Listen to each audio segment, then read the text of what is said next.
Good afternoon. Good afternoon to all of you. I'm SN cover on two topics I have been asked. Forwarders, choosing the right one is about the customs and port of clearance. Customs mainly procedures were to cover. So starting with the first one, forwards. My predecessor, Sir has covered Krishnan. He has covered in depth. So something very less, of course, to cover because already has covered. So I have. Excuse me, sir, your voice is breaking. Hello. Yeah, just a minute. I will make that one. Just a minute.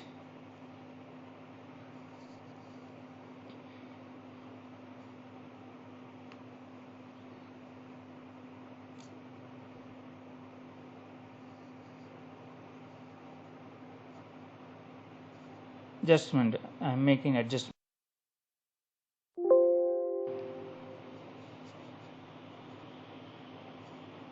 Now this audio is okay, and screen also visible to all of you. Yes, sir. Yes, sir, better, sir. Good. So let us start with the session. This session I'm covering, and of course, Raju Krishnanji has already covered most of the things. But because subject is very vast, I haven't. Right. Starting with, I am SN Panigrahi. This is my. I am been this in the field for almost like. I am basically electrical. PG TQM also. More than into the consult. Your voice training. Sir, we can't hear properly. What happened? Just I'll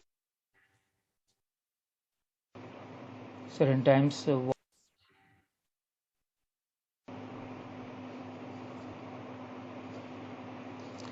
Now it is okay.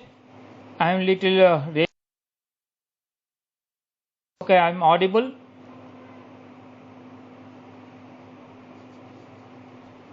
I am audible. No, Sir, still breaking, sir, your voice.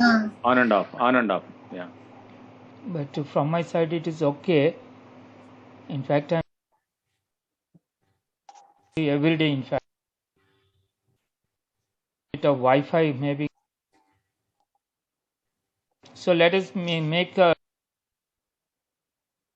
So you'll see. So this is my experience. I am basically and PG diploma in ISO 9000 and TQM. Having around say 3 years, I am into international business consultancy and corporate training mentor, and I am also now 500 plus articles and more than 100 YouTube presentations are there, and 120 SlideShare presentations also there. You can go through in the public domain. From the Google search also you can find. Of course, I will share the link also at the end of it. And I have published, done more than 250 workshops globally on the various topics.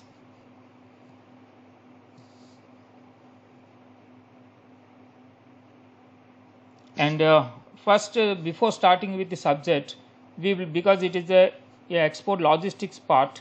So logistics, just before that, I will brief about the logistics a little bit. Logistics involves transportation, warehousing, inventory, packing, and supplies from one place to another. So apart from it, all related documentation also part of the logistics. And for the various activities, there are various service providers also there, and CH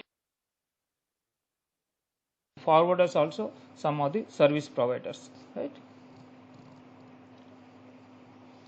And of course, before all these things, because time is short, I'm skipping a little bit. But before going to any of this export related topic, I used to present this master chart. This is patented master chart. This I used to present it. You're starting a business, because anytime if you want to start a business, export business, you have certain formalities to set up the business. Right? Those things we have to set up. Then what to export means we have to identify what are the products we have to export. Of course, this is not this topic we have to cover today, but general I am talking about, where you have to find out the product. Then where to market, that is where to export. Then market also you have to identify. Then getting the orders, then executing the orders, then finally realizing the payment. So these are the various steps involved in a export business. The first is, for example, to set up a business, you may require a lot of formalities. A formal organization you have to set up, then a PAN number, then a bank account, IEC code, then from the EPC, means export promotion councils, you have to get the RCMC, then registration with the GST, then AD registration with the customs. These are some of the formalities. Then getting the product ready, then you have to make. Then execution part, then we are coming with the role of the CHA and the forwarders. So there we are confining, that is what I want to show this one. Here we have to confine it, engage the CHA or forwarders for customs and port. And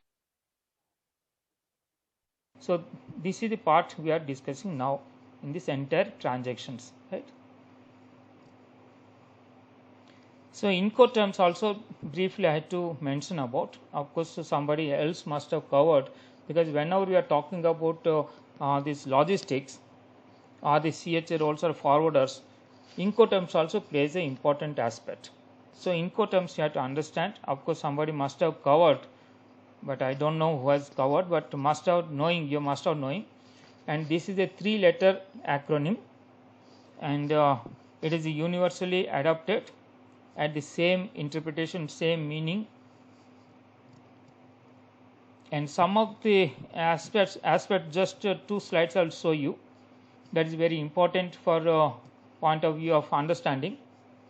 Do you think that Incoterms are laws and legally enforceable? Of course, I encourage interactions. If anybody can answer through chat box, it is okay.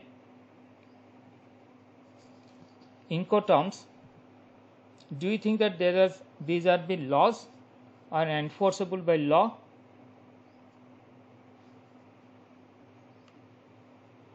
Okay, somebody told Incoterms are laws. So that is why I want to understand. Actually, Incoterms are not laws. These are the rules only. Rules are different from the law. These are rules only. But when you incorporate these rules in a contract, then these become enforceable by virtue of the legal agreements, that is law, contract. These are not laws. These are just rules. It is an optional again. It is not a mandatory. Then the second one, whether this can be applied across all the countries. Yes, it is uniform. It is a country neutral actually. So uniformly across all the countries it is applicable in the same meaning and interpretation. Then whether Incoterms indicate transfer of title of goods and date of delivery of the goods. Of course, this question is how many are telling is yes or no?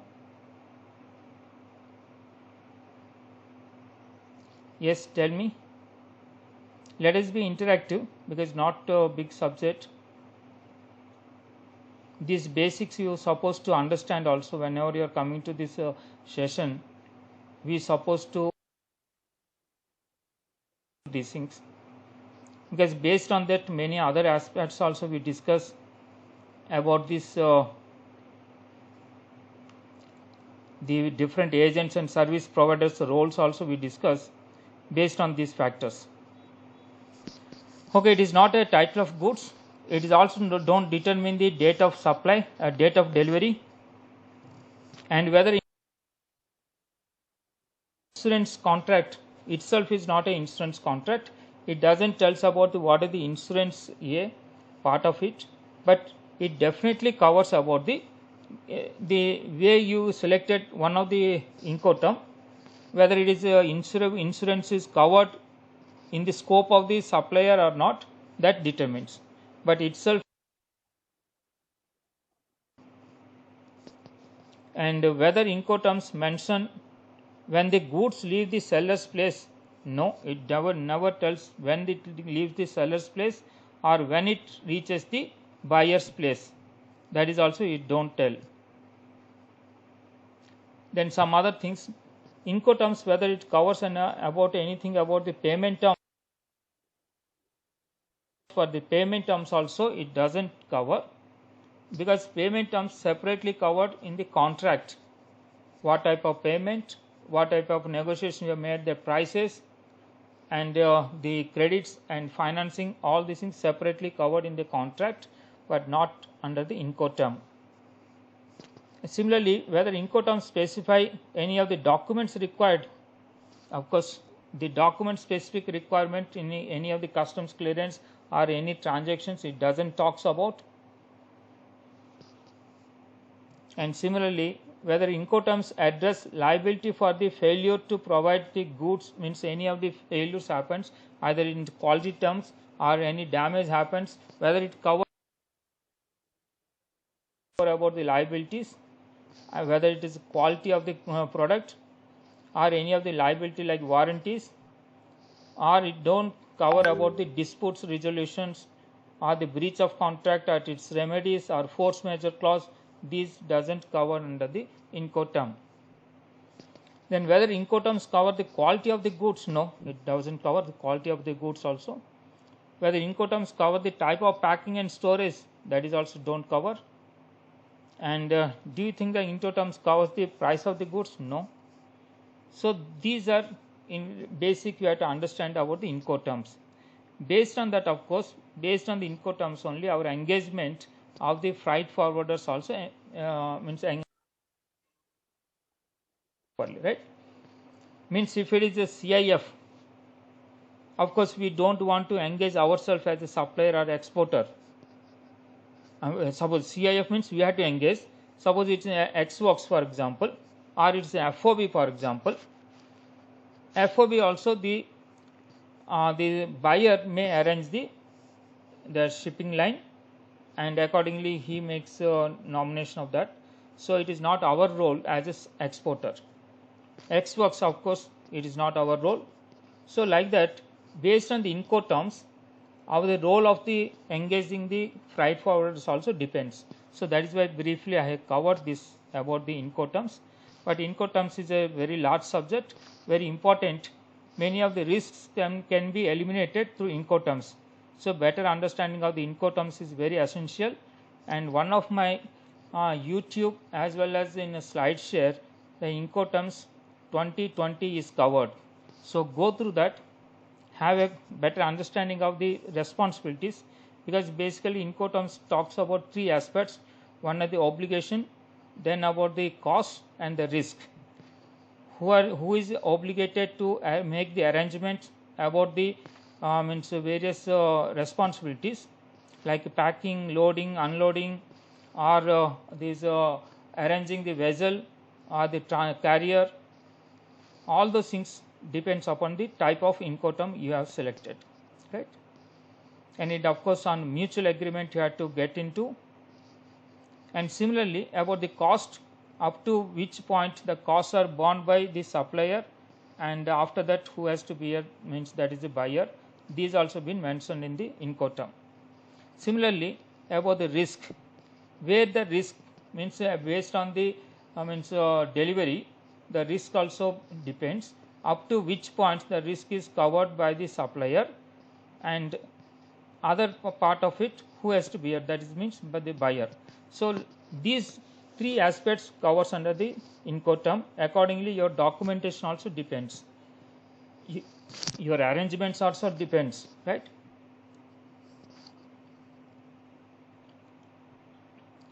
So next I am going to the mode of transport, because of the based on the mode of transport also selection of the the either CHS or the forwarders, depends, either whether it is dry bulk cargo or the liquid bulk cargo or unit bulk cargo or break bulk or is containerized cargo, because these are the basic, some of the type of cargos are there. So based on that, of course, our selection also depends. And RoRo, if you are not knowing this one, very interesting aspect of,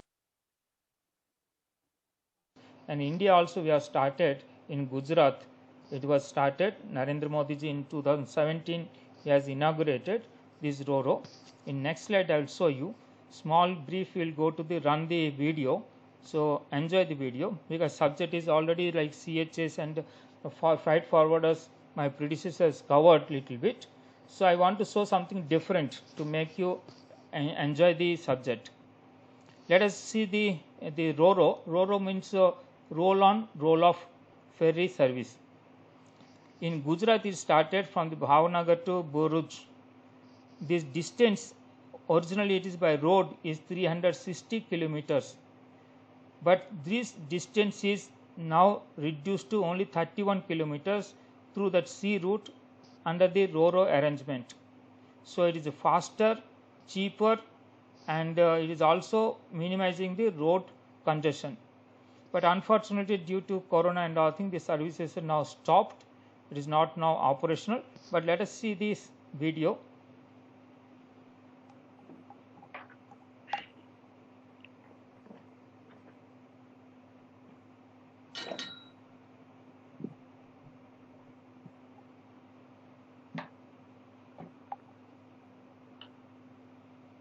Home. There's no place like it.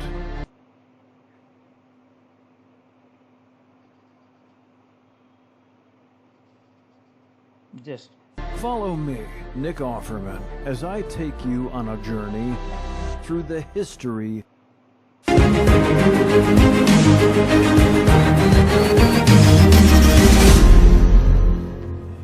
जल से है संस्कृति और संस्कृति से विकास।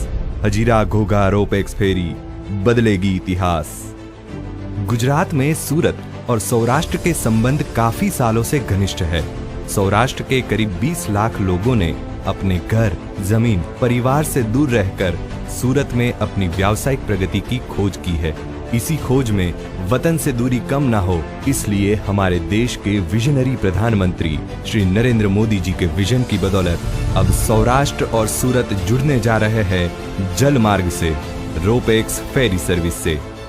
ऐसा project है जो मेरे दिल को छुआ हुआ है। भाइयों और बहनों, सौराष्ट्र और दक्षिण गुजरात के बीच 5000 से ज्यादा गाड़ियां हर रोज इन दो क्षेत्रों को कनेक्ट करने के लिए सड़कों पर दौड़ती है। यही कनेक्टिविटी सड़क के बजाय समंदर से होगी। रोपेक्स यानी कि roll on roll of shipping, यह ऐसी शिपिंग फैसिलिटी है जो पहिए वाले वाहनों को जहाज के जरिए लाने ले जाने का कार्य करती है। सूरत का हजीरा बंदर और सौराष्ट्र का घोघा बंदर अब जुड़ेगा रोपेक्स फेरी सर्विस से, जिससे 370 किलोमीटर और 10 से 12 घंटे का सफर अब आपके अपने व्हीकल से ही तय होगा सिर्फ 4 घंटों में। सूरत और सौराष्ट्र के बीच एक साल में अंदाजन 18 लाख से ज्यादा बस और ट्रक का आवागमन होता है और अब रोपेक्स फेरी के आ जाने से प्रति वर्ष तकरीबन 5 lakh passengers, 80,000 passenger vehicles, 50,000 two wheelers और 30,000 ट्रक का आवागमन हो पाएगा और प्रतिदिन 3 ट्रिप के जरिए देश का करीब 33 लाख लीटर तक फ्यूल बच पाएगा। और इसी के साथ इस फेरी सर्विस से सौराष्ट्र के समुद्री तट के व्यापार उद्योग जैसे कि री रोलिंग मिल, सीमेंट उद्योग, लौह उद्योग, शिप रिसाइकलिंग एवं फूड प्रोसेसिंग जैसे व्यापार के रो और फिनिश्ड मार्केट का लॉजिस्टिक खर्च कम होगा, जिसके कारण व्यापार को मिलेगी एक नई उड़ान। दोनों क्षेत्रों का अंतर घटेगा और विकास बढ़ेगा। सौराष्ट्र के समुद्र तट के व्यवसाय का लाभ मिलेगा सूरत को और सूरत एवं मुंबई जैसे महानगर जुड़ेंगे सौराष्ट्र से, जिससे बढ़ेंगे रोजगार के नए अवसर। सूरत में स्थित सौराष्ट्र के लोगों की दुआएं देगी एक नए भारत को आकार। आ सुरती लाला ने छोकराओनो जन्मदिवस मनावो होय तो हवे આ ફેરી સર્વિસો બુક કરાવીને જન્મદિવસ પણ ત્યાં સમુદ્રની વચ્ચે જઈને ઉજવી શકાય. सूरत और सौराष्ट्र को जोड़ता यह मिलन सागर से पहियों का है. यह मिलन राष्ट्र विकास की साक्षी ऐसी आने वाली सदियों का है. Okay. This is Roro means roll on, roll off. What happened? This complete vessels comes to the berthing place, and from there, as if it is as a platform is like a road only, all the vehicles they enter into the vessel through that platform. It went enter into the vessel. After that, the vessel takes the movement from this place to other place, and again it comes to the berth. Then that is again platform, is a plain platform at the same level in the road again, right? So this is how the Roro operation. Okay, let us move forward. Some other this of course I am avoiding.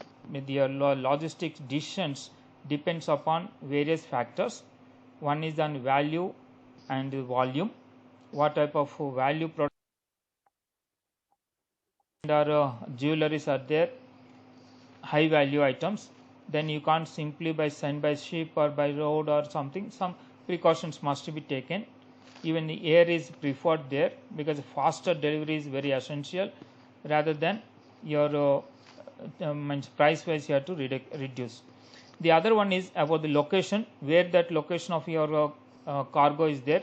Based on that also your selection of the logistics depends, and nature of cargo, based on this also your selection depends. Apart from it, there is some criteria is there for the selection of the cargo. The accessibility and its traceability.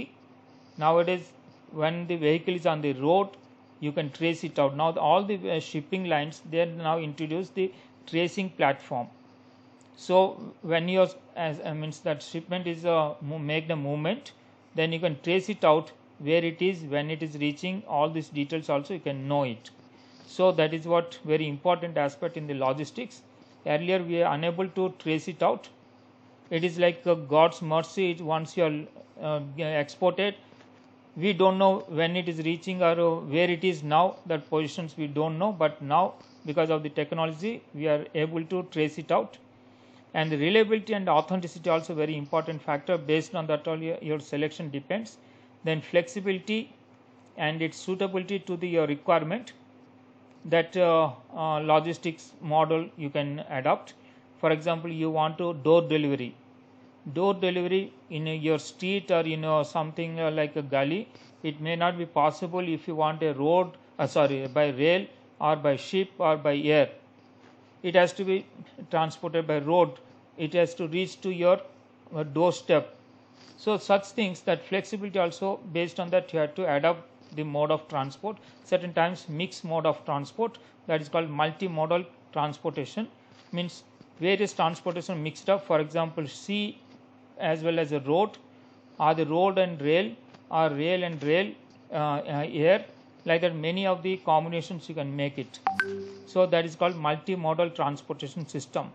Based on your criteria, you have to select which type of feasibility of which type of mode of transport. Suppose in a country like for example Nepal, they don't have any ocean connectivity, so they can't make the shipping that option. So in such case they have to take the road, because it has to come. Suppose they want to purchase from China, it has to come to India, and from India of course by sea, then it has to transport by road to this Nepal. So these type of arrangements are multimodal arrangements, right? And based on the security or safety, transit time and cost also, you can select which type of mode of transport you require.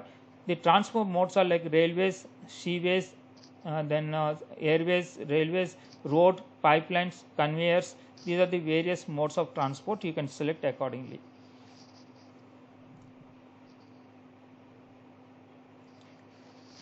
And I will see how the loading operations happens in a in a sea.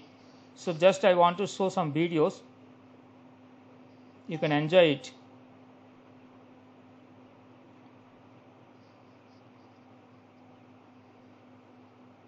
A rich person has 7 different income streams on an average.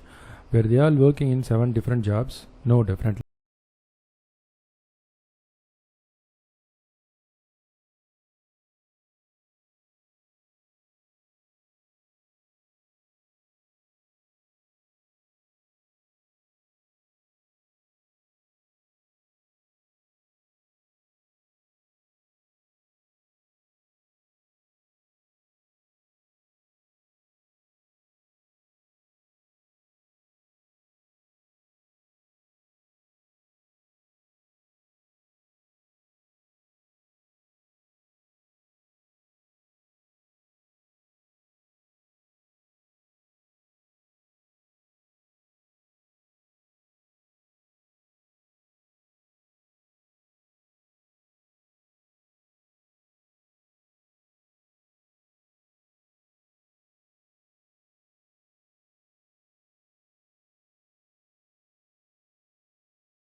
Okay, now let us move for the next game. Then types of containers also I had to express, because there are a lot of types of containers are there. One is the standard type of containers like for 20 feet and 40 feet. Then high cube means height is more. These type of containers generally adapted for this lightweight materials. For example, you are exporting the this, for example, this plastic bottles that occupies larger space, but its weight is very less. In such cases, to maximize the optimum loading, these high cube containers are means height will be apart from the normal container, the height will be much more. So that is what the high cube. Then open top, based on your consignment. Suppose the consignment is like machineries, and you can't load from the sideways, but you have to load from the top. So therefore, top open top containers. Then open side storage containers, side opens also there, means it is generally back open is the standard, but side open also based on your cargo requirements you can make it. Flat containers, of course, if you make odd dimensionals, means not like the standard dimensions but odd dimensions, which is maybe larger length, you can adopt the flat container, where the machinery transportation also people prefer for the flat type of container, the rack containers, right? And then double door containers, two sides doors are there, means in the back as well as the one side or the other side, the back, front and back, like that. Two open containers, two sides open. And refrigerator containers for food items, for example, similar like fish or other meat, like that items which are perishable, you can have the refrigerated containers. Then insulated containers and thermal containers. Some cargo requires certain heat, heated container they call it. Some temperature has to maintain. It should not be below that certain temperature. So you wanted the heated containers. Then half height containers also available, because it is a heavy weight, but size wise very less. In such case, you may prefer the half height containers. Then intermediate bulk shift containers. Then tank containers, means oil tanks and etc. Or liquid cargo if you want to transport, then tank containers. Then car containers, there are 3 layers or 2 layers of the car you can transport at a time, like 6 cars in one container, like that. So for that, car carriers. Then air mode containers, means if you want to export by air, but in under the container safety you want to make, so air mode container, as per your requirement you can go ahead, right? So like that, any time different type of containers are there based on your requirement. Here one example, means again I will show that here. Sorry. Okay. So there is various types of containers are there. Accordingly, you can go ahead. Just here I will show you one video.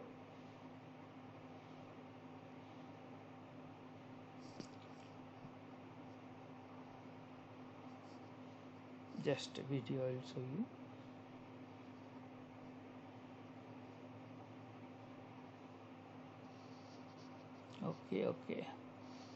Okay, it is not there. I will show you otherwise. Later I will show, when the time comes I will show that link, I will show you. So like this, there are different type of containers, or 40 feet container, or 20 or 40 feet with high cube, then side slide, like the different type of containers are there. Specialty containers also there, tank containers, oil containers, or liquid containers, like that different containers are there. One example I will show you, case study. You read it, the case study, then I will come and explain to you. Read this case study. See, everybody like knows the container 40 feet for 20 feet or different type of containers. You feel that you are knowing many things, but many things we don't know. So those things I will going to explain to you. Suppose in the first case you are taking, a consignment with machines and steel components was stuffed into container and sent. Pre-shipment inspection was also done, of course from a third party, some inspection agencies. You have done the pre-shipment inspection also, and it was found as per the specifications, physical conditions, packing, and all these things are verified. The container reached the destination. The customer made some customs clearance, then he is taken to his premises sent the container in his premises. To his surprise, he found the steel components are rusted and become unfit for use. He has sent the steel items and those are getting rusted. As a result, these are now not useful for use. He can't commission that one, right? Suppose the rollers are there, the roller smoothness is required, but it's rusted already, so that purpose is not being served. So it is, he made a complaint. The exporter replied, because exporter from India, for example, he told, no, I made a pre-shipment inspection, and as nominated by your inspection agency, and they inspected and they found all are in okay, good condition. The physical conditions, packing, all the specifications and all things are okay, and they have given the certificate also, which I submitted to you through banking channel, which is one of the important negotiable document. So I have sent to you. So this is what the argument goes. The exporter tells he's made a correct items export, but the importer tells that item is not good because it got rusted. So then a inspection agency has been engaged to identify what is the truth, what is wrong or what is the truth. They found it is true that the exporter made a good material and all the specifications and all things is in good condition, physical condition is good. That was true. And the importer, what he is telling also true. It is reached at the destination with rusted condition. Then on investigation they found that the container what they used is G1 type of container. G1 type of container with passive ventilators at the top. As a result of the ventilation provided in the and that allows the salty air while in the journey, the salty moisturous air is enter into the container, and that damaged the material, that steel items, it's damaged because of the moisture, salty moisture, and it got rusted. During the journey of say 15-20 days in the sea, it is got rusted. So what is the reason for this? Because they use the G1 container. They have brought the 20 feet container, 40 feet container as it is. Nobody knows what type of container it is. But the understanding is, if you don't know what type of container, then you will land into greater trouble. That is what this in a case study. Then I will explain to you another case study also. Then I will explain you what is G1, G2 containers and all things, right? G0 and G1 containers, what is it? I will explain to you. Another case study, an Indian exporter sent 2 container loads of non-basmati rice to Iran. For example, from our Kakinada port, rice is very famous from the Kakinada port. He sent the 2 containers of rice to Iran.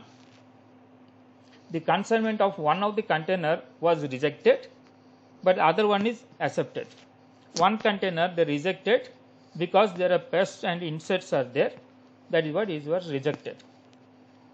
And here is also the case study I will tell you. Before export, the containers are being inspected by a third party inspection agency appointed by the buyer. They appointed, and the third party inspection agency has come and they have inspected the material and they inspected the loading, and then the 2 containers are went.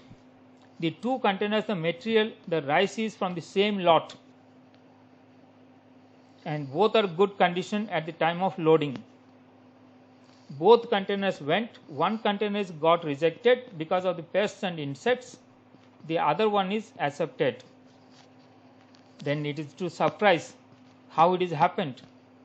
So the continuation buyer is that he got this material, which is one container I am accepting, but other container I can't accept it because there is insects and pests are there in the rice, and it was made a third party inspection at the importer's place also, and it was found true that one container it is good, but in the other container there are inserts are there.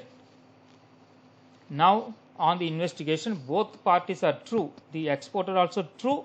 At the time of inspection there is a export, at the time of export pre-inspection export means inspection was done, pre-export inspection was done, it was found good, both the containers are good, but when it reached the destination one container is damaged because of the inserts and pests.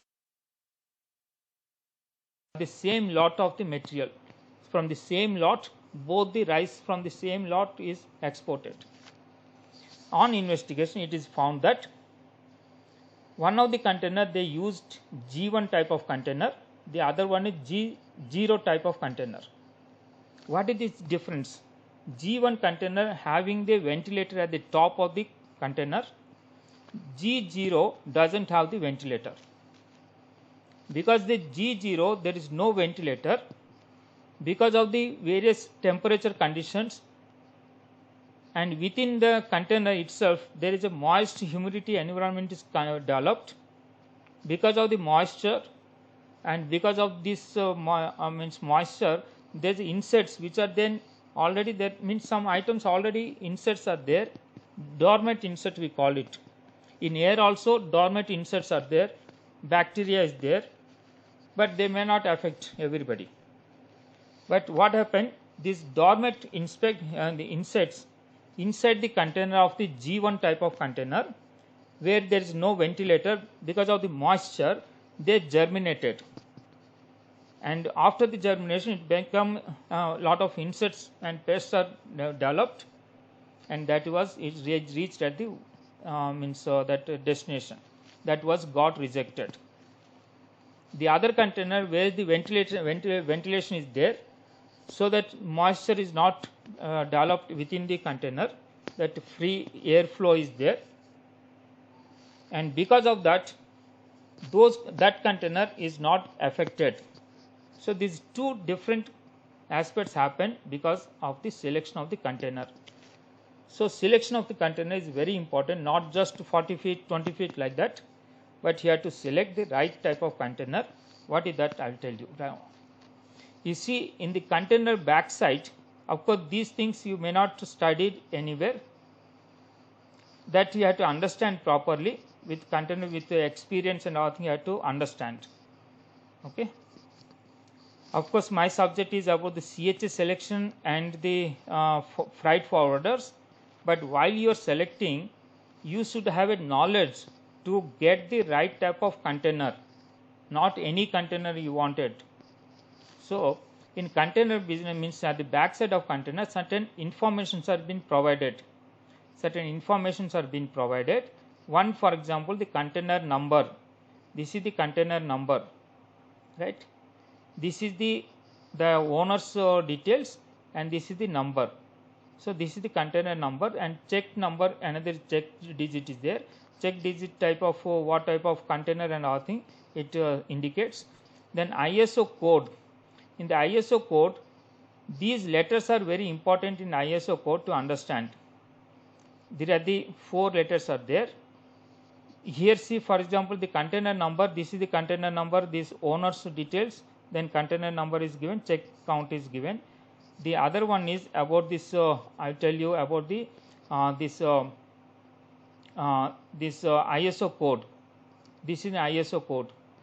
This ISO code indicates what type of this is there, container, that indicates. First code is about the whether it is a 20 feet or 40 feet container. Then the second code indicates about the high cube or it is a normal container, right? It is a 2 indicates, that means it is a 20 feet and normal container. And G1 indicates that at the top there is a ventilators are there. This indicates there is a ventilators, G1. If it is G0, then there is no ventilator. So this information you have to understand. Then of course others are there, that maximum weight. The maximum weight also one of the major condition nowadays. If you are not putting the below this range, because this maximum weight means it should not cross the weight. If by chance you are loaded, this is the exporter's risk. Any time the authorities at any place in the international trade, either in India or the maximum limits provided here, then they can stop that consignment, that vehicle, that container that brings down and keep somewhere, and also they make penalize also, and heavy penalties are there that has to be borne by the exporter. Therefore, while you are selecting, you have to also see what is the maximum weight allowed in this container. One is the maximum gross weight, then a tear weight and net weight, and within these limits you have to ensure that loading must be done. Anything extra means it is at your risk, because there are many instances that many exporters small items, for example small weight is extra weight, are putting into the container to minimize the cost. Everybody putting small things, but as a whole it is increasing the loss. Therefore, there are many such accidents happen that entire vessel is drowned or sink because of these incidents. Thereafter, they made this is a mandatory condition that the exporter must indicate about the weight, and also he has to give the declaration that this weight what is he has seen and is not exceeding the weight provided, maximum weight of the container, that is bearable weight, right. So, other is a weight of the container, then maximum weight, as I told you. Volume also you have to consider into that container, what is the volume it takes also it indicates, right. Then other plate details, here the plate that indicates what type of container it is, means what type of material they used for manufacture of the container. So, those details also been provided here, right. And also they mention the repair condition, when they repaired, and these are the subject to time inspections. The Lloyd inspection and other inspections are there. They will inspect it about the containers, whether the containers are export worthy containers or not. So, you have to ensure when it is being inspected. So, these are the essential information you have to get. Otherwise, like I told you, there may be certain difficulties or certain issues can arise that will jeopardize entire your business, right. So, this is also similar, like the numbers you have to see on the back side of the generally given, that you have to look into, right. This is an ISO code, like 2 indicates that 20 feet and 4 indicates 40 feet, or L. Then the second digit indicates about the whether it is a standard year container or high cube container. High cube container means it is like a height is around 1 feet is more height will be there, like that you have to indicate. Then G10, like this you see, G0 is a general purpose container without ventilates at the top. G1 is general purpose with passive ventilates at the top. R1 indicates the refrigerated containers. U1 indicates open top container. P1 indicates platform container. Like this, these are indication. This is an ISO code. Those are been given here. You see, these are the numbers are given. This is an ISO number. Based on that coding, you have to understand what type of container it is. Clear, sir? So, here loading and unloading, I told you, I will show you here one video. Let us have that video. Of course, I have 2 hours. Flexibly, I can use that time, and within that time, of course, I will clear.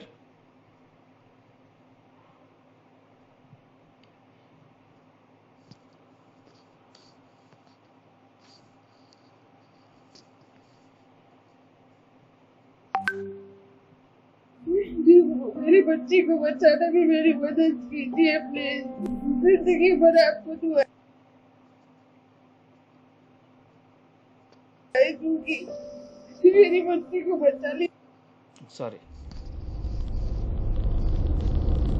How is it? This is one of the Malaysian ports.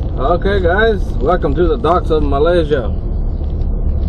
This is a container port, or a container dock, or where the container ships come in to unload, you know.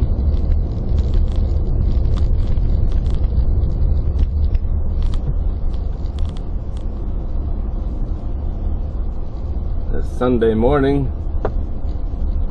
Not many people around, but lots of containers. Don't know how much I'm going to be able to see. But no shortage of containers, that's for sure.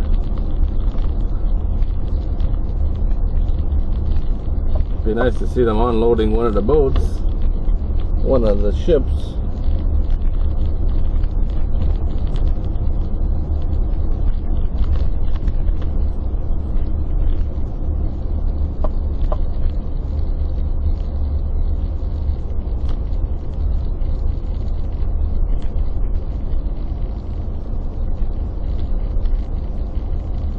It's a beautiful day here today. It's windy. It's been windy a lot lately. But it's really, really hot.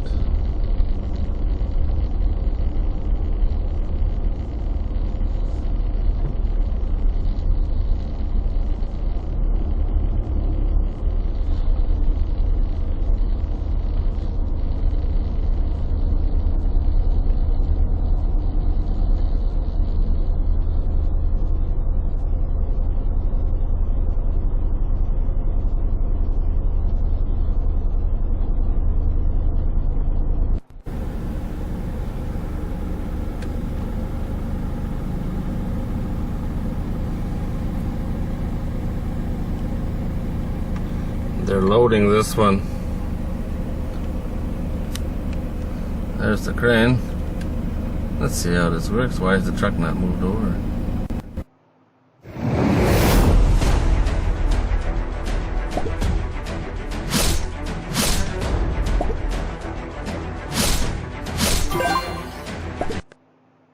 You can see them loading the different vessel down here. Sir.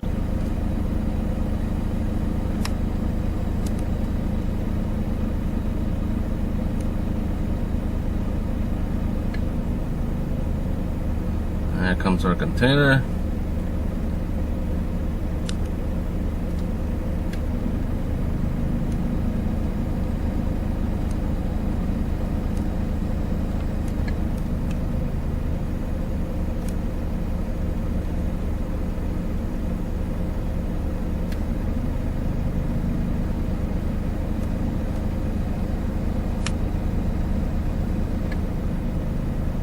Wow. That's how they pick it up, huh?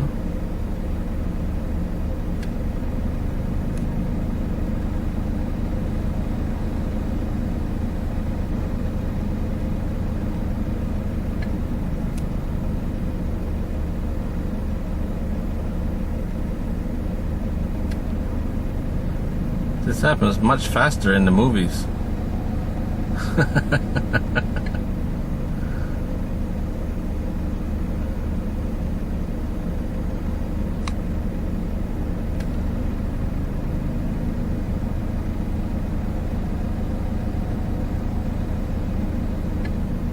Cool.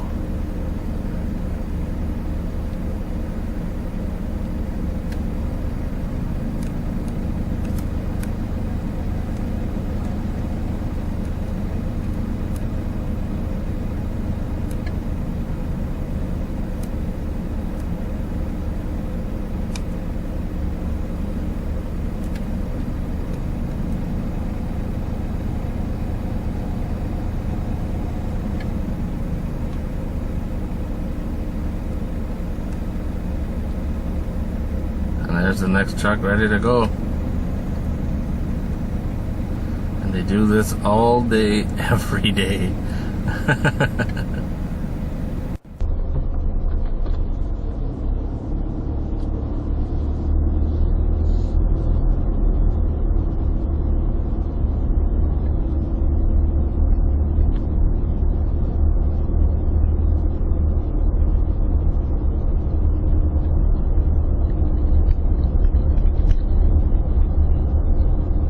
These cranes are huge, huh?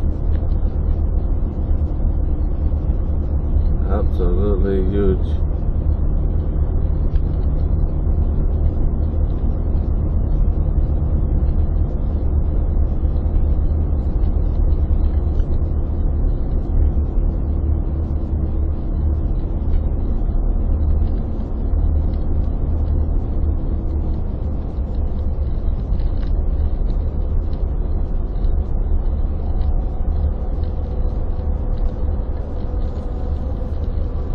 This has to be the closest point to Singapore.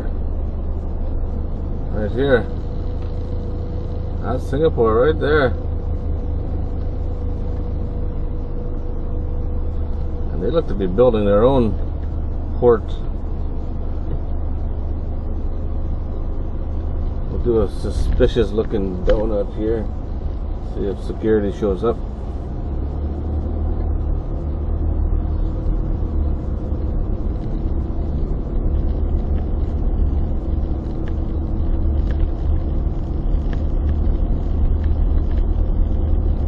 These trucks just go find the next container in line. I'm sure there has to be some kind of a system how they go on so they come off in the right place.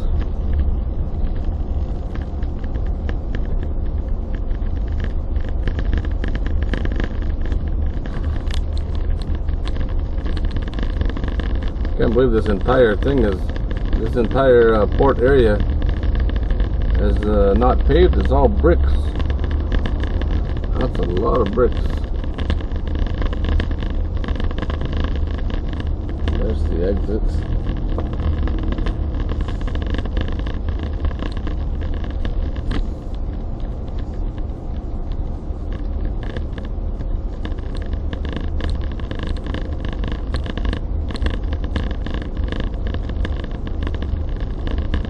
Just rolls and rolls of containers and overhead cranes to pick them up.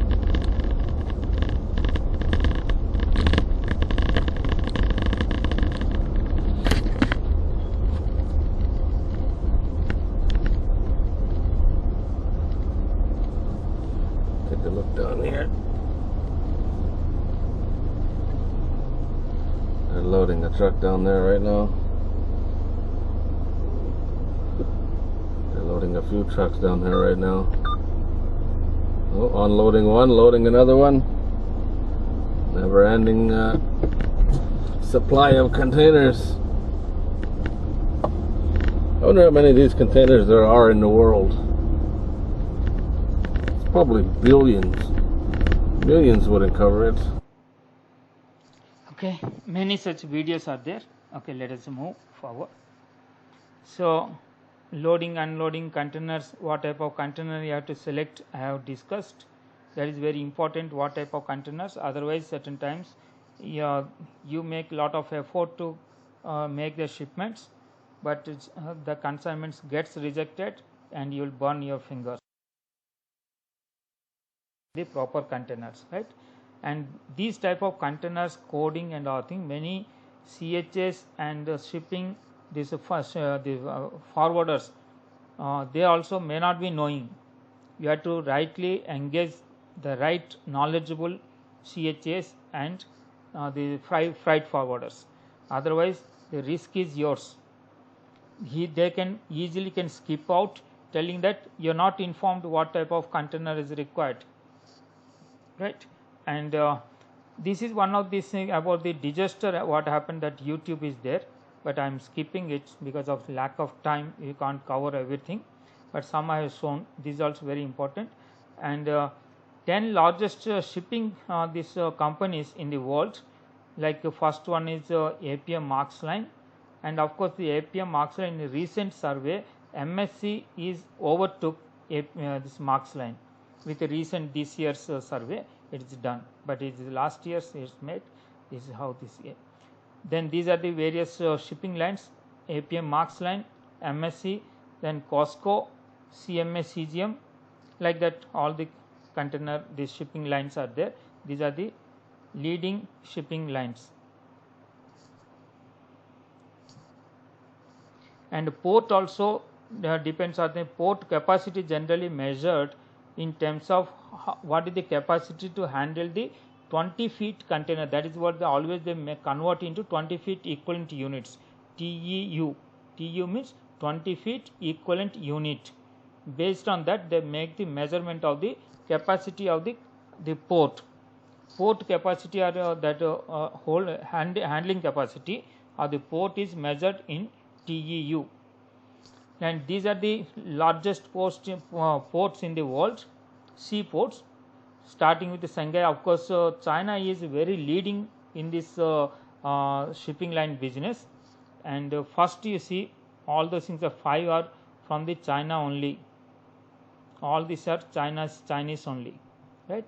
Of course, one of the Singapore in between, but others all first 5, 4 are from China, and again on the 7th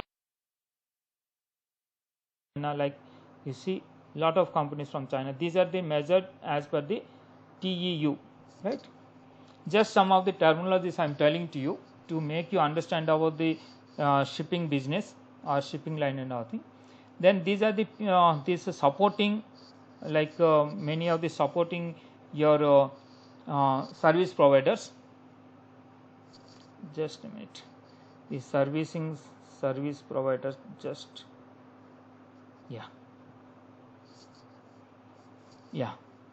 these shipping lines, shipping line agents, shipping line, many of the shipping lines may be overseas shipping lines. They have their corresponding line agents are there in India. Many of the companies, the shipping line companies, agents are in India, but original company foreign companies, so that agents are there in India. Some of them, of course, like Marks Line or MSC, they have their own offices in India, right? And the shipping freight forwarders are brokers or agents, we call it. Here means a lot of shipping freight forwarders. They are like a link between a shipping, means exporter, and a shipping line.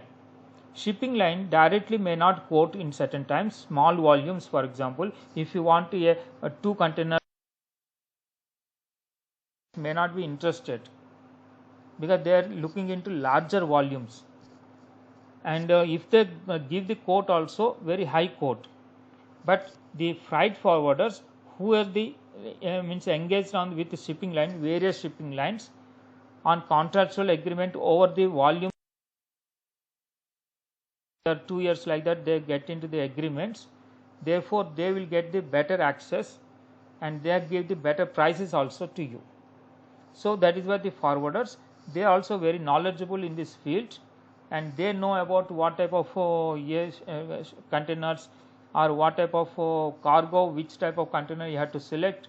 All those things they will advise. And then of course container leasing companies, because containers are costly, there are certain companies, they own the containers and they lease the containers as per the requirement to various forwarders or the shipping lines also, because shipping lines may have the ship but containers may or may not have. In such cases, sometimes they take the on lease from the leasing companies. Then the customs brokers or customs house agents, like my earlier predecessor has told already, they are the people who are making your consignments clearance from the customs, and all port related formalities they will complete, so that your consignment, either export or import, that they will make the clearances. Then 3PL and 4PL operators also, because this is generic, maybe for the export, import, or for the domestic also. And what are these 3P, 4PL, I will tell you in the subsequent slide. And then there is various other containers are going a trailer, larger trucks, means trailers, that flat body is there. So sometimes transporters we use normal trucks, certain times we use the trailers, they also operates. And container leasing companies, then port authorities or public and private operators also, means warehousing public is there, private is also there. Container freight stations, because all the containers import and export, there is no much space available in the port. Therefore, when now the consignment you want to export, for example, it will not go to the direct to the port first, it has to go container freight station. There it will be stored, and as per your scheduled vessel arrival, that will be moved from the CFS to the port, right? And similarly, when import consignment comes, those containers will be moved to the from the port, immediately moved to the CFS, because in a port there is no space. You may be clearing in 2-3 days or in a 1 the port that space is not available, so that they will make the movement to the CFS, right. And then this 1PL, 2PL, 3PL, 4PL, briefly I will tell you. 1PL means the owner or the manufacturer or the supplier, he himself having the containers with him. He has his transportation, he has his carrier. For example, some 30-40 years back, for example, if you see, some of the manufacturers, they have their own truck or own transportation. For example, Jindal Steel and Power, that time I was working, they have their own steel structures transportation that requires special type of trailers, long trailers, maybe up to 8 feet and 12 feet containers, trailers, length of the trailer. So such things are not available in the market, very limited availability. So they have their own transportation facility. So such type of things are called 1PL, means manufacturer supplier has his own transport arrangement. That is called 1PL. Then 2PL is, suppose you are a manufacturer or a supplier, you hire certain transporters from the market. There are many transporters are there. Normally in India, mostly we are operating at 2PL. You want to transport something, then you hire the transporter vehicles for transportation of the goods from A to B, for example, right.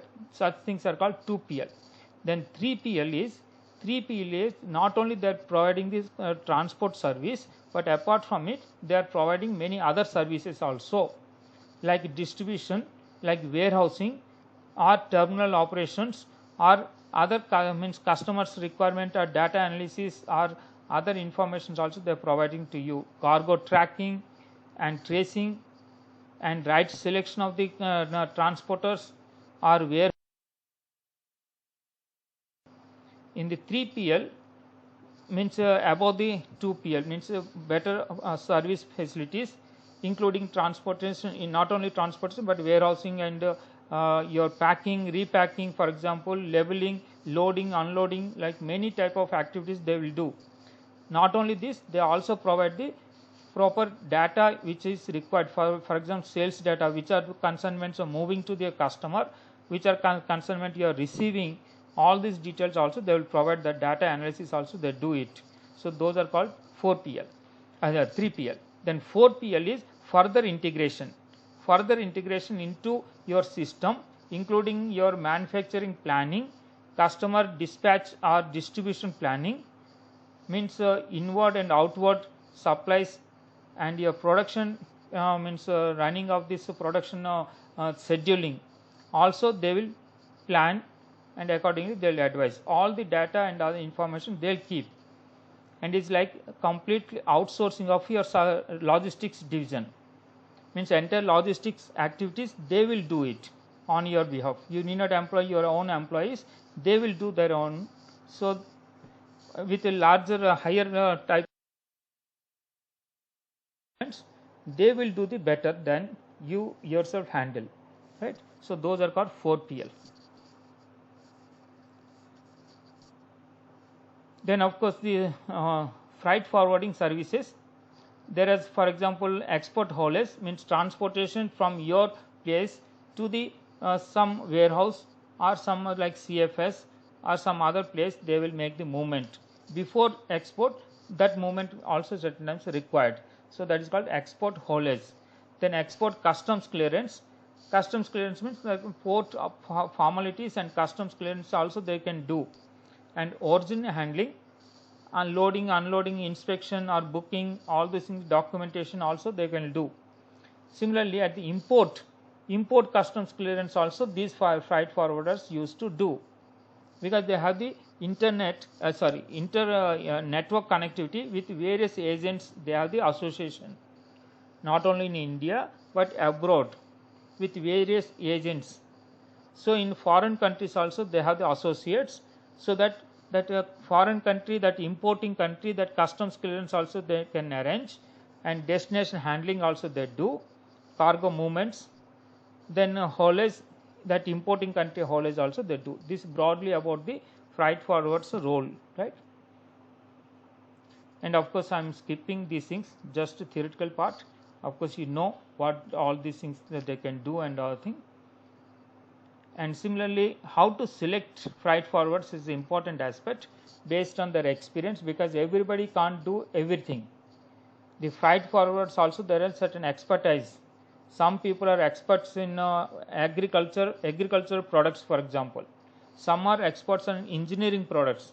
Some are experts in machinery and this project related consignments, larger consignments, odd dimensional consignments, all these things they can do it. They are the expertise. So different people have the different expertise. Based on your requirement, you have to select which type of freight forwarder is good for your type of products. Means whenever you are selecting, you have to ensure that that credibilities, that credentials, that areas of expertise, that specialization you have to inquire, and you can inquire through some references also. So once you have ensured that their services, they are into the subject market, means subject materials, they can handle it. For example, refrigerated containers, everybody can't handle it. So there is specialists are there. And again you have to look into the cost factors, because various costs will determine your export this business. So the cost factors also you have to look into. Some of the factors hidden, some of the factors, cost factors are known, where you can negotiate, and certain cost factors are non-visible. Those we have to keep in little bit otherwise you will be losing. Many times these freight forwarders or CHAs will cheat you. They will cheat you also certain times. If you are not knowing the facts, then based on the new terminologies, new concepts, and new report what is happening, they call into different names. Like this are different names they call it, and they charge different costs from you. So be careful about these type of costs. Of course I am not going to discuss depth because time is very short, but these you should be aware of when you are taking. These are the some of the leading as per this global trades list of freight forwarders 2020. These are the top 20 top 10 freight forwarders, right? Then CHA is different from the freight forwarders. Freight forwarders give the larger many types of services, not only just customs clearance, where the customs house agent is related to the customs related formalities. He can look into documentation and customs related activities. Its assessment, handling the assessment or inspection or the release, all those things are discharge, all those things he can look into. But they may not be handling about the larger part of it, like taking the shipping line, that space booking, container arrangements, and all those things they may not be handling. Certain times, of course, the freight forwarders come customs house, both handle overlapping. Like some of the freight forwarders also do the customs house agent, like customs clearance also they do it. Some of the customs house agents also handle certain times the freight forwarding services. Okay. So this is how this differences. Then customs brokers, actually they are the licensed brokers. As per the the section 146 of the Customs Act, that no person shall carry on business of an agent related to entry and departure of the conveyance of or import or export of the goods at any customs station unless such person holds license granted by the board, the CBIC, means Central Board of that Indirect Taxes and Customs we call it. So they has to give that, that is a board they call it.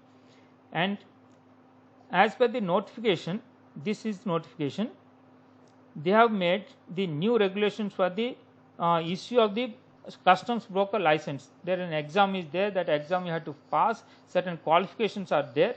All these qualifications and all things are mentioned in this notification in the regulation, that is called Customs Broker Licensing Regulation of 2018. You can go through it. As per that, those are only eligible to write the exam, pass the exam, then the board will issue the license, and they only can handle your cargo in the customs, right? So all these things are there, and here also you have to select the right type of customs agent, otherwise you will be in a trouble. And international regulations also there in case of the import and export business, that is regulated by the International Maritime Organization, IMO. Many regulations are there. One of the regulation I will tell you, as an exporter you have to declare the weight, correct weight and other thing you have to declare, and also you have to declare that you are not overloading, and you have to undertake that anything happen and it is your responsibility. So that undertaking you have to give before exporting. That is one of the regulations, right? Similarly, dangerous goods also been controlled by the IMO. There are certain dangerous goods are there that you have to maintain certain indications like this, for example. So this labeling and its proper care and its proper packing, all those regulations are there. Those has to be followed properly, and also proper declarations you have to make about the dangerous goods. Okay. So this is how I want to close this one. I am not going further because the other chapter also there that I have to cover it.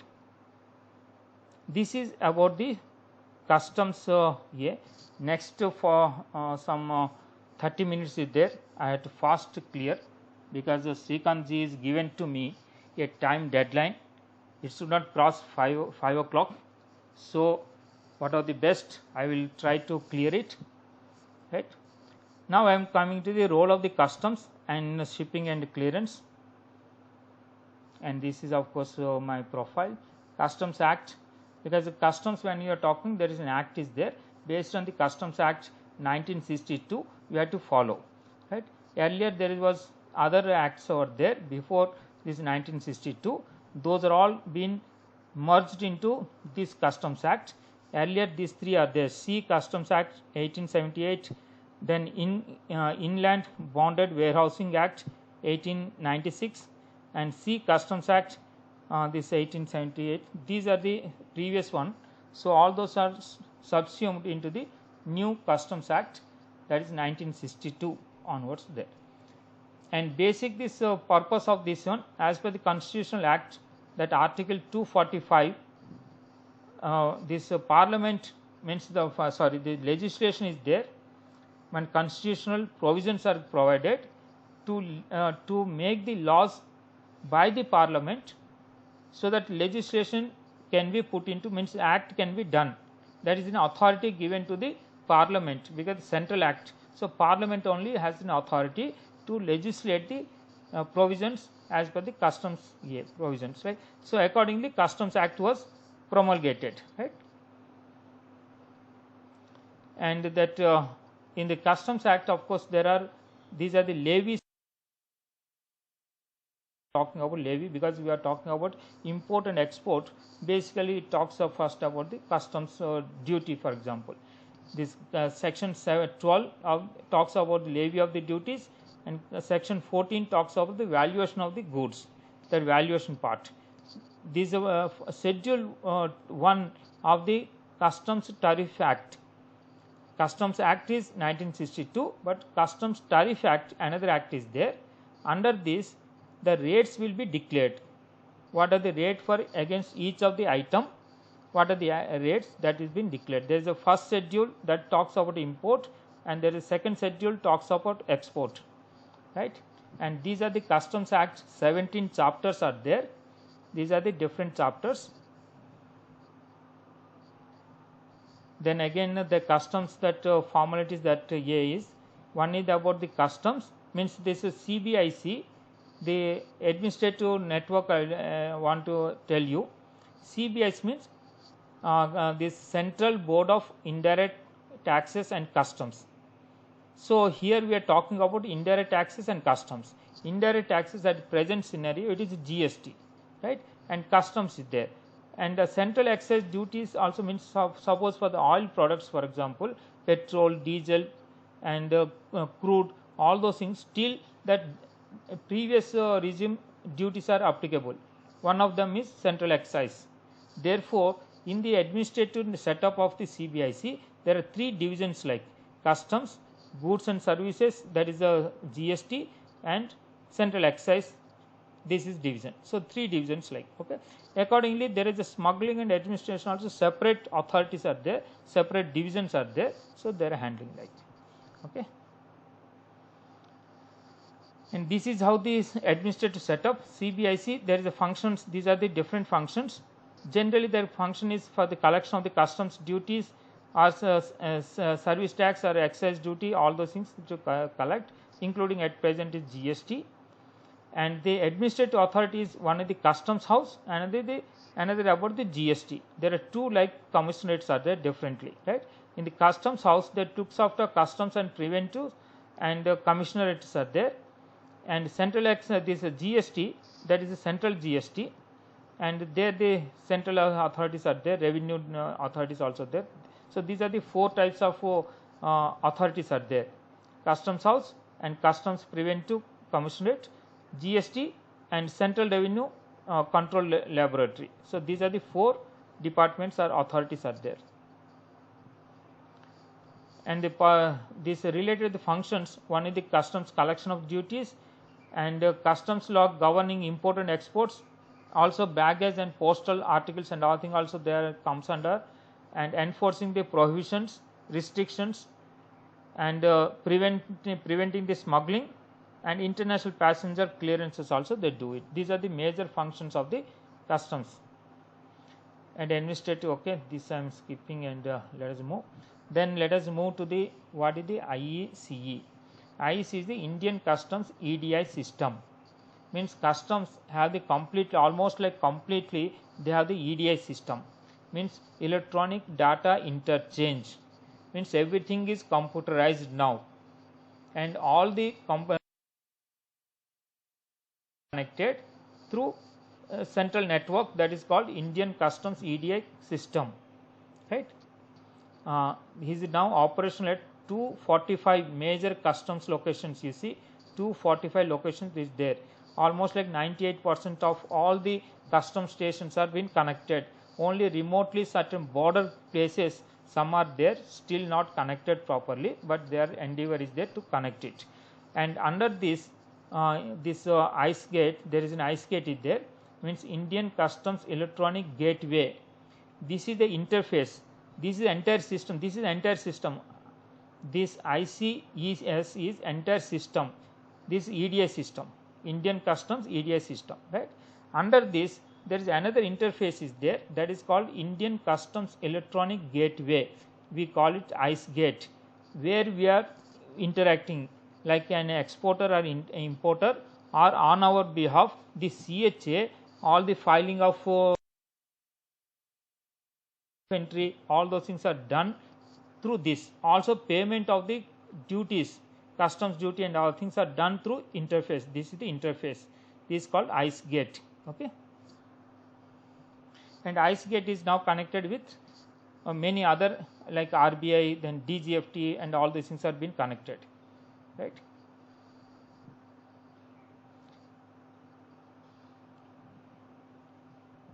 Just a minute. Now the levy I am coming, and collection. There are 3 aspects in duty collection of the customs, means customs formalities I am talking about. One is the levy. Levy is as per the section 12, it is a levy, then assessment section 14, then collection, right. So accordingly we have to make this, right. Just yeah, this levy and all thing I am coming. Just as I told you, levy is about the section 12, and section for goods, that is one provision. 2 talks goods, and section 23 is remission of the duty on destroyed goods. These are the some of the provisions they made, relaxation to the levy. Otherwise it has to, what are the your import it, but these are certain exceptions are given or relaxations are given to that extent, right. Then taxable event, in case of the unloading of imported goods at the customs port, it is not leviable, that is not event for the event for the taxation is, this is the means levy and the event for taxation, this is one. where the date on which the goods reach the customs barrier and bill of entry is filed for taxation. On that moment, the goods become taxable. Taxable one means that duty can be leviable. That is what we are talking about, the levy of the customs duty. Okay.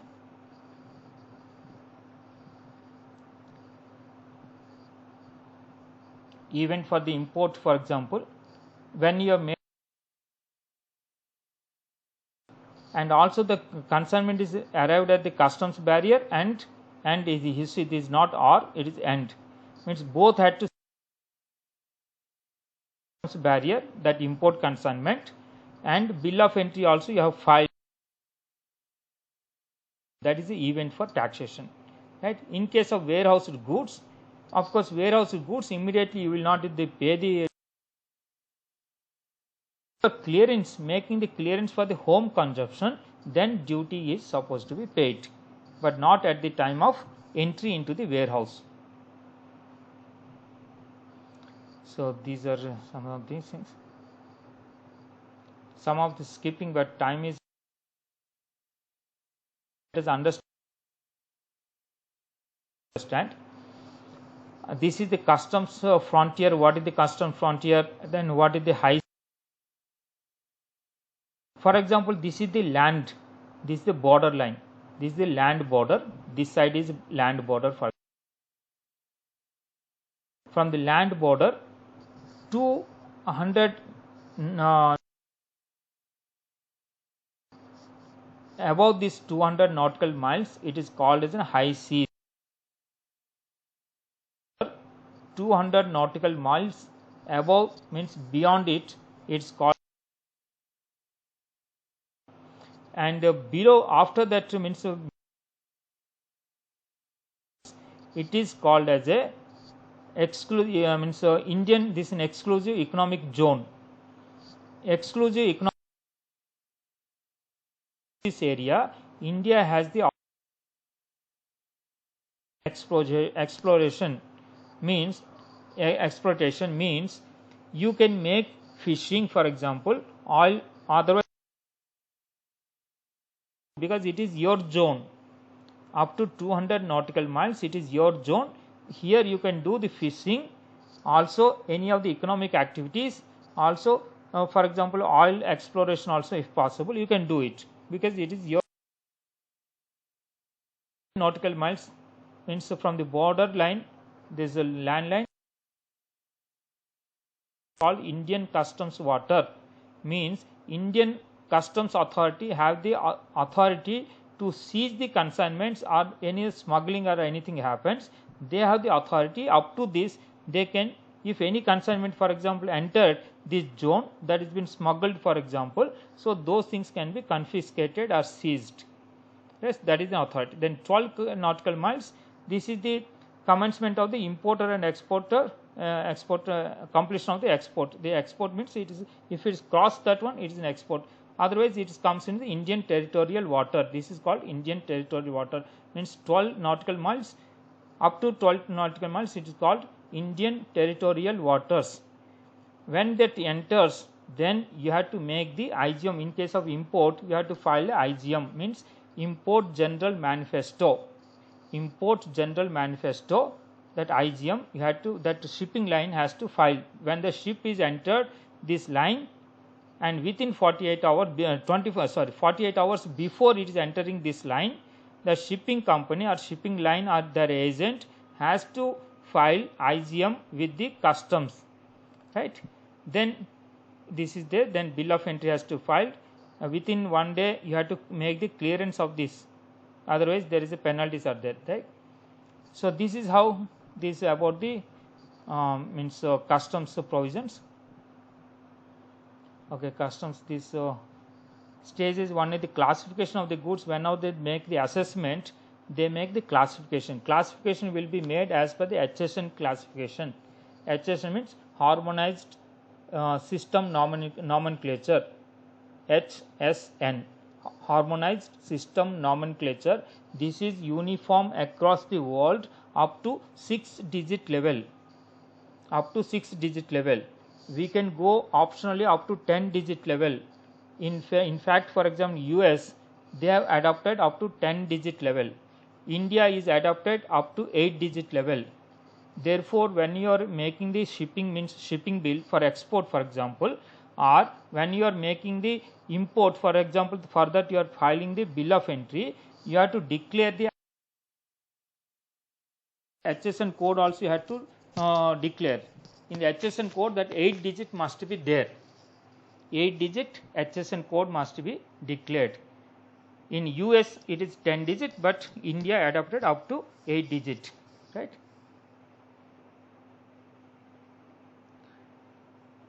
Okay, classification you have done. Then again the customs tariff, as I told you, there is schedule 1, second schedule. First schedule about the import duty, second schedule about the export duty, right. So export also certain items there is duty is there. For example, when the onions become very costly within domestic market, then export to discourage the exports, then government what they did, they made impose the export duty. And we are regularly exporting to Bangladesh and many other countries, neighboring countries, we are doing the export of onions. But when within India that rates are very high, to control the rates, this type of imposition of the customs duty on export also may be done, right. So determination of the valuation, of course there is a section 14 of the Customs Act talks about the valuation, and there is a generally they takes the transaction value as a valuation for the purpose of the assessment of the customs duty. They take the transaction value. Transaction value is nothing but the price actually you have paid or payable for the supply of goods is the transaction value. Now it is self declaration is allowed. So whenever you are making export or import, you have to make the self declaration. In case of export, you have to make a self declaration. That declaration is called shipping bill. Generally on CHS are been filing the shipping bill. Similarly for the import, you have to make a declaration that is called bill of entry, right. And the bill of entry or shipping bill both are been handled by the your CHA, Customs House agent, right. Of course, so this further fast time is little, so I want to skip some of the. There are different rules also there, valuation rules we call it. So we have to follow the valuation rules also in case of such a. So these are the valuation rules. So we are not covering this valuation rule. Then inclusions and exclusions also very important. Value, what is not, that is also you have to understand for both import and export. Like this is, for example, import I have given. These are the certain things which are included and excluded, all these things I have mentioned. So that is very important, because for the valuation these are to be taken care of.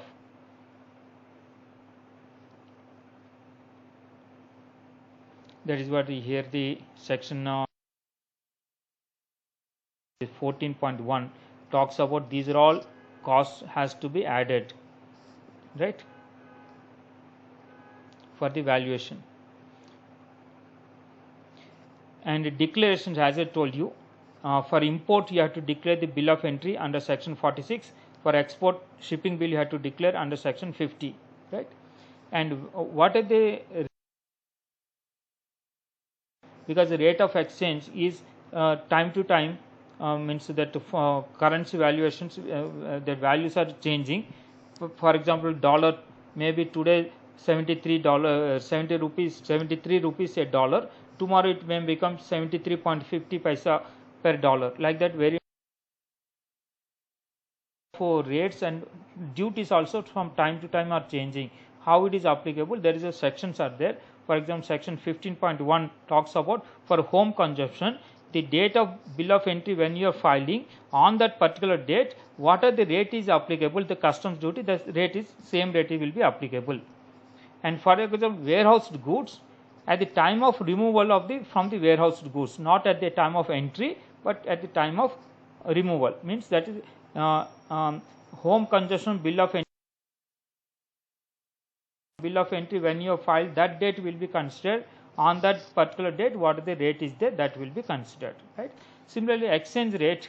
For the exchange rate, this at the time of means that consignment is reached our port and the bill of entry is filed, that date is considered, means bill of entry date is considered for purpose of the exchange rate. But for the home consumption, bill of entry date. For the warehouse goods, the home bill of entry, home consumption bill of entry when you are filing, that date will be considered, right? Okay, this we talked about. And there is a various type of duty calculations are there, type of calculations. One is ad horam basis, means percentage. Suppose you are making the 100 rupees of the $100 of the item, for example, that will be converted into Indian rupees. Then on that they make certain percentage like 7.5%, 10%. These are the two rates very common across the, means almost like 90% of the items covers under these two categories, 7.5% rate and 10% rate. This is basic customs duty we are talking about, right? And that is given on percentage basis. Certain times specific value per ton, per kgs, like that also it may be levied.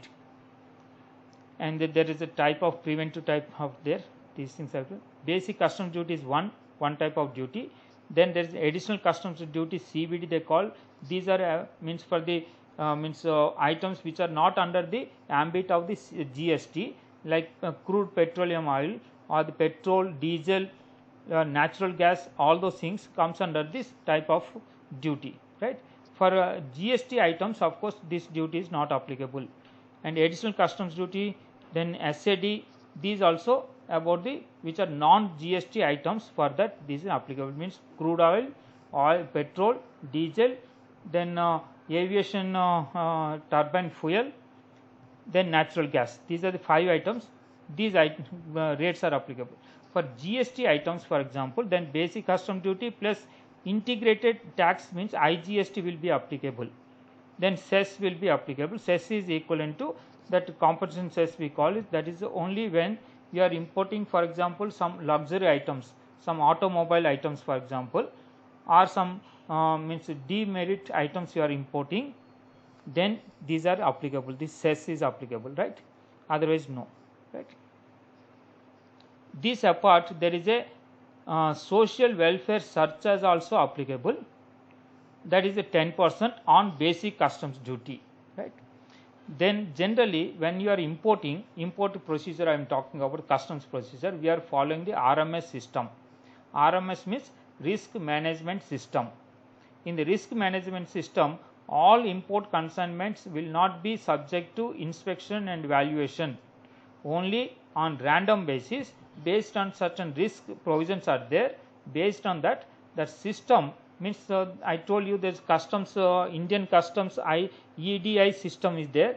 The system will randomly picks up which items to be inspected or which item we have to make the valuation.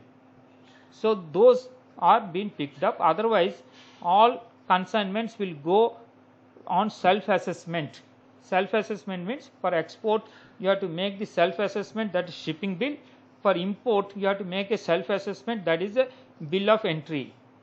You have to yourself you have to declare. Then subject to that risk assessment, some of the consignments will go for the random check. Random check in case of the valuation, in case of the that inspection of the material also, random basis it go, that is called RMS. Now the customs has introduced another system because of the certain compulsions make us to innovate. Some compulsions make us to innovate.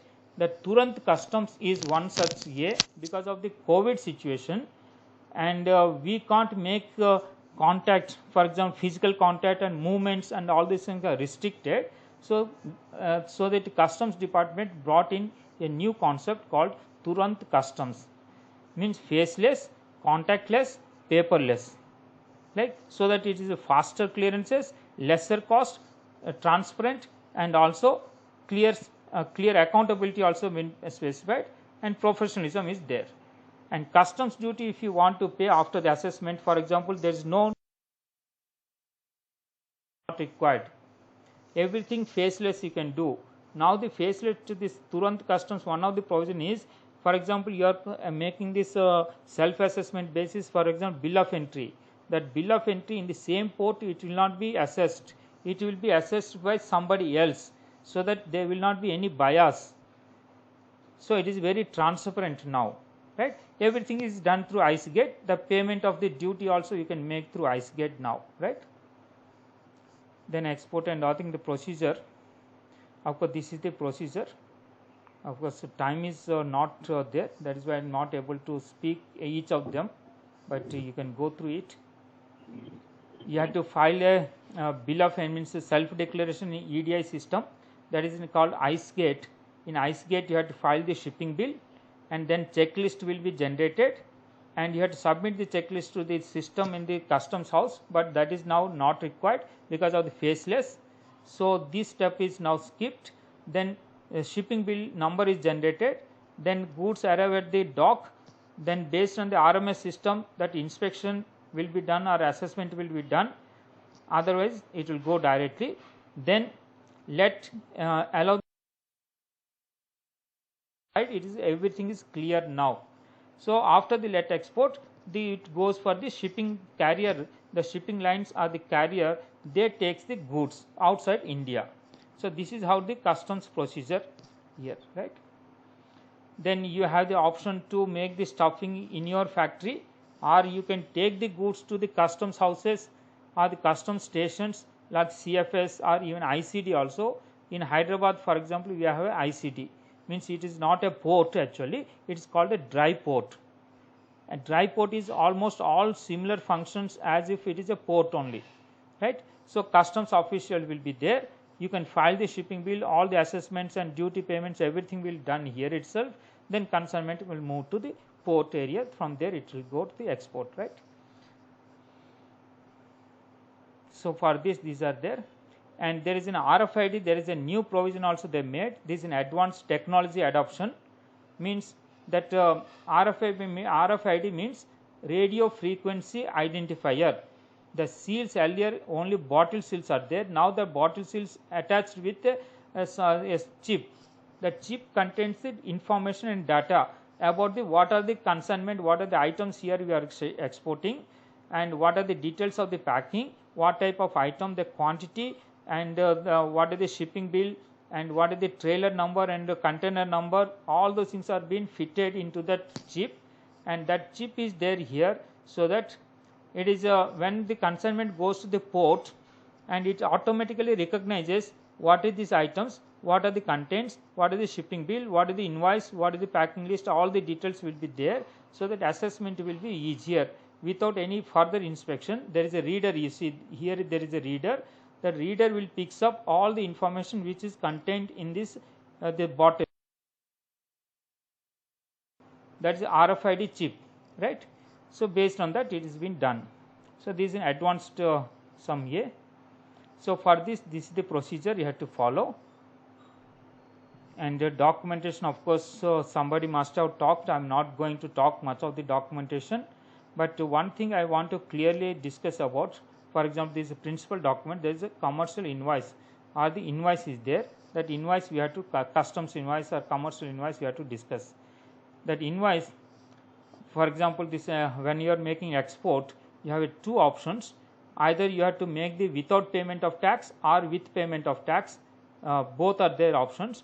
Either way you have to make accordingly your invoice you have to prepare. The invoice you have to declare whether you are making on payment of on payment of IGST or without payment of the IGST. When you are making without payment of IGST, you have to take the legal undertaking. The legal undertaking you have to take called LUT, right? This is the invoice, a sample invoice. There at the top you have to declare whether you are going with payment of tax or without payment of tax. So that option you have to declare here at the top, and all other details are there like this as per the section 31 of the CGST Act, or and as per the rule 46 of the CGST rules, you have to follow. Accordingly, you have to make the declaration in the export invoice, right. So this is over. Then there is shipping bill types also there. Free shipping bill, then dutiable, means certain times export items also dutiable, as I told you. Iron ore is dutiable. Sometime back the onions are dutiable, but not. Then drawback, duty drawback, when you are opting for, you have to make a duty drawback bill of entry, shipping bill, and then shipping bill for the export. Suppose you are warehoused, then from there you want to export, then export shipping bill you have to file. Then postal shipping bill means this is within India. For example, you are making shipments from one place to another by seaways or reways, for example. For example, from the Mumbai port, for example, you can make to the Cochin port. Then it is within India. There we have to go with postal shipping bills, right? So this is how the shipping bills. And e-way bill also, as per the GST provisions, of course, when the value crosses the 50,000 per consignment, then you have to make the e-way bill also, right. Then these are the various documents for the means here. Bill of lading is one of the documents. Of course, documents we are not covering. Time is also going off, so I am not dealing with this topic. But there is a understanding must be there when you are talking about.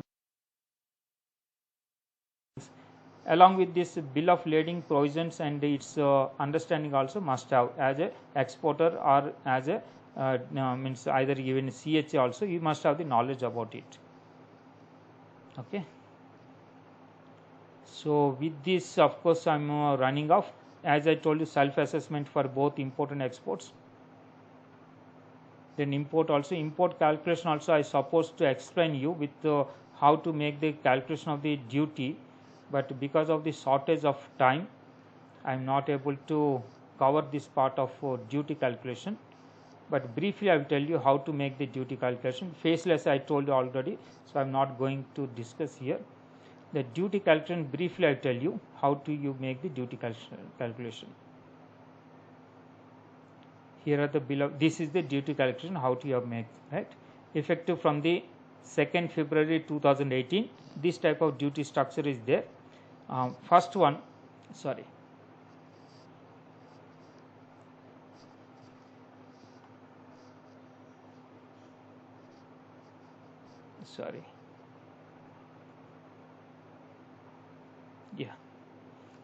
First you have to make the assessable value. Assessable value is nothing but now it is CF value, but CF value converted into Indian currency. CF value converted into Indian currency is a assessable value. On that, basic customs duty is applicable. There are two standard rates are there. One is 7.5%, another is 10%, based on the items you are importing, based on the HSN code, based on the Indian Customs Tariff Act 1975, as per the Schedule 1, that is called first schedule. As per the first schedule, that is import items, these rates are applicable. Schedule 2 means second schedule is talks about the export duty, but first schedule talks about import duty on the tariff rates, right.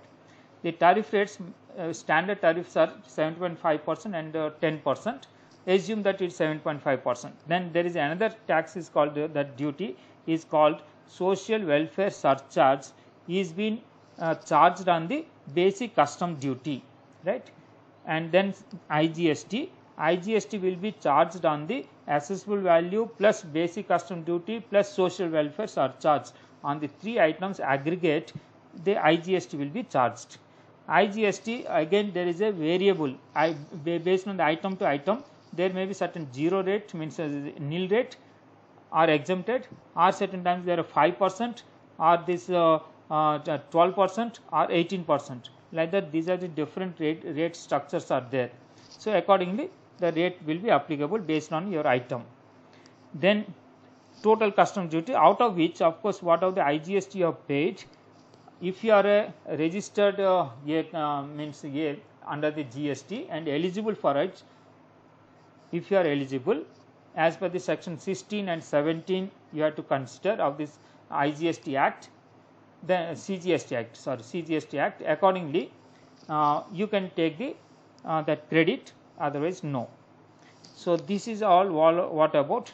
And for the calculation, you can go to this link where you can calculate the duties also. What are the items that duties can be calculated? But today, because time is going off, I am going to stop, because 5 it is just become 5:3. I am going to stop it. This is how the customs duty online you have to make the steps I mentioned. And you can contact me for this. This is my contact details. Anytime if you want any doubt. So just as per promised, I have cleared this concern topic.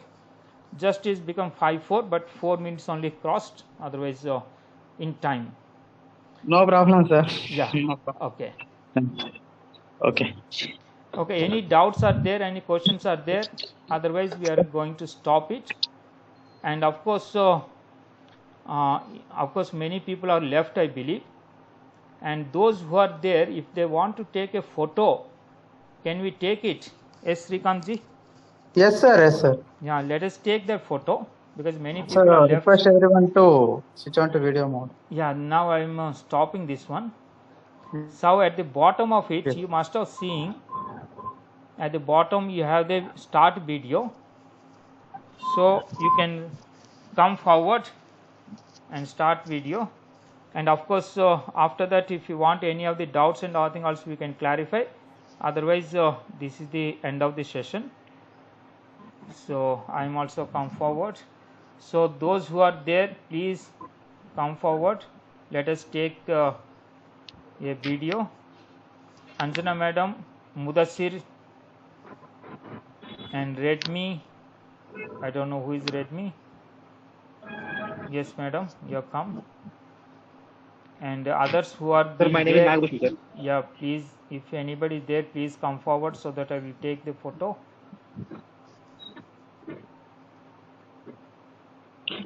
Okay, sir. Done. No, madam. Yeah. Okay, if you some are not there, okay, let us stop this one. Okay, now any questions? Otherwise, we are going to wind up the session. And how you have felt about it's good, or is it too much, or it is you can give the feedback. Yeah, it is a good session, sir. Yeah. And I think you have not enough time actually. Yeah, time is short. You want to of course. convey a lot, but due to maybe Mr. Srikantji has to not given permission to you. No, sir. We'll arrange another session with him. The Yeah. documentation part. Yeah, okay. So one thing. So we have left out with 2 sessions, but tomorrow is Sunday. So what we will do? So can we make it on Monday, or tomorrow we can do? I think we can finish it up tomorrow. I think instead of dragging, no, if the tutors are So ready. everyone, Akshay. So, Now anywhere you can sit and attend the class, no? You can sit at your home and you can also host.